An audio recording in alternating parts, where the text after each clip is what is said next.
اس نے قرآن کریم کے 30 سپارہ کے اندر اپنا خوبصورت پیغام اور کلام میں اثر عطا فرمایا. اس کے اندر اس اپنی تمام صفتیں اپنی تمام طاقتیں ذکر کی تھیں، لیکن اگر جباریت اور قہاریت کے مقابلے اس پاک کلام پڑھو سمجھو اور سنو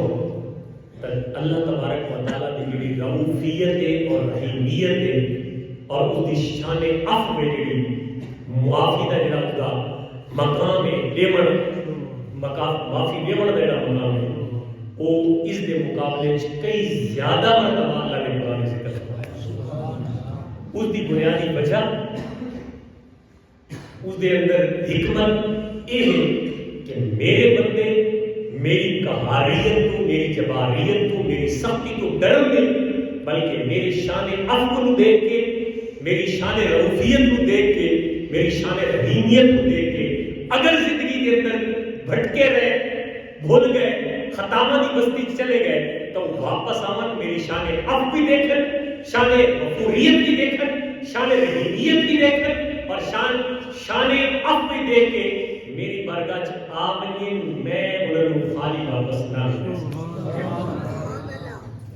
میں آیت کریمہ سورۃ النساء کی 147 نمبر آیت پڑھی جس کے اندر اللہ تبارک و تعالیٰ نے بہت خوبصورت پیغام اور ایک حسین و جمیل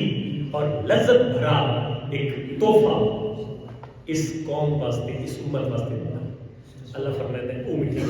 ذرا توجہ کرے سو اللہ فرماتا ہے ما یفعل اللہ بعذابکم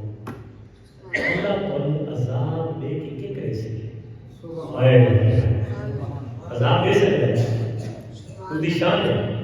ما یفعل اللہ بعذابکم اللہ کو عذاب دے کے کیا کرے سی اللہ کو سزا دے کے تو ہم جہنم میں بھیج کے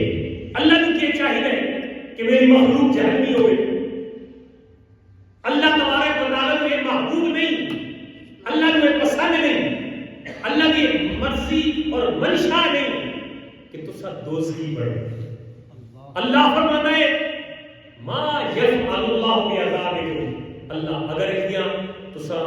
تفسیرہ پڑھو تو زیادہ تفسیرہ نے لکھا ہے کہ یہ آیت کریمہ منافقین دے حق یا انہوں نے بارے نازل ہوئی کہ بھئی تسی بندے بن جاؤ اپنی منافقت چھوڑ دیو تے سیدھے راستے پہ آ جاؤ اسلام کو کما حق کو تسلیم کرو ادخلوا فی السلم کافہ ادا ٹکر کے دا بڑے نہ بڑھو کہ یارا نال نہیں سکتا کہ دشمناں نال نہیں جمنیاں نہیں فرمایا ادخلوا فی السلم کافہ بندے دے پتر بڑھو اسلام میں پورے داخل ہو جاؤ پھر تو اللہ تبارک و تعالیٰ جہنم دی آگ نہیں پھینکے گا کیونکہ اللہ کو کوئی شوق نہیں کہ تو عذاب دے. اللہ تے جانتا ہے تو سب میری رحمیت کو میری شان کو من کے کما حق کو